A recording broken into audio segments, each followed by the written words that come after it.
היום אני הולך לבשל משהו מיוחד, תמיד אני אומר משהו מיוחד, אבל היום זה משהו מיוחד כי זה מאכל שעדות המזרח מבשלים את זה רק בממש ימי חג, כמו ראש השנה ופסח. תבשיל הזה קוראים תבשיל ריאות עם רוטב פיקנטי חריף, יש כאלה שלא אוכלים חריף, אז כדי לחסוך מכם את המראה הלא כל כך נעים של הריאות, איך שהן נראות, שהן מגיעות מהקצב, לא כל אחד יכול לראות את זה.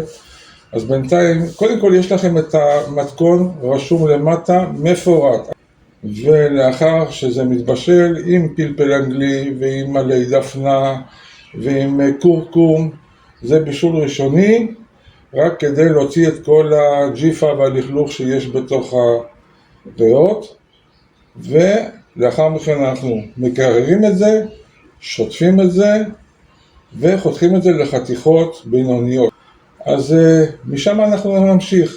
מוסיפים עכשיו את השום. אני מוסיף כרגע גם פלפלים יבשים מתוקים שנותנים את הטעם. אני מוסיף גם כפית קימל, זה מוסיף הרבה טעם. 2 כפות פפריקה מתוקה, את התבלינים, לפתוח את התבלינים. הריח כבר מתחיל לעלות פה. מי שאוהב גם חריף, אני מוסיף גם פלפל גרוס, שטה, חריף. ממש מעט, למה לא כולם אוהבים ממש חריף, כמו שאני אוכל, אז אני מתחשב. מוסיף גם מה שנקרא אבקת שפים, שזה מרק עוף, כפית כמון, כפית מחוקה של קורקום,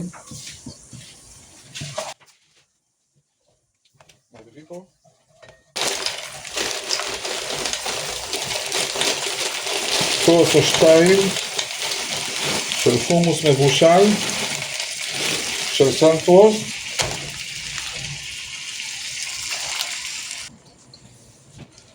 מוסיף עכשיו את הכוסברה קצוצה, רבע חבילה, זה בזמן הבישול, ועוד רבע חבילה אני אוסיף בסיום הבישול.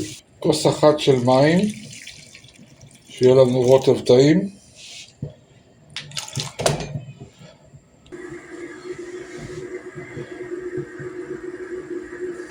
עכשיו אני מכניס את הריאות לתוך הרוטב.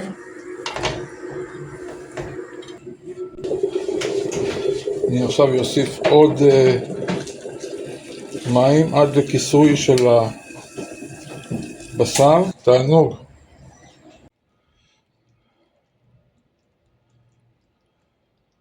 ממש בשר רך עם חומוס, ניקח גם תפוח אדמה קצת,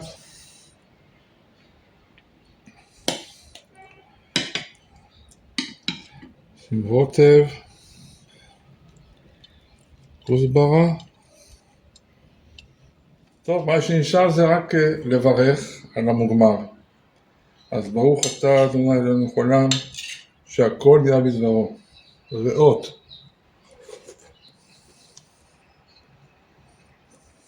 וואו.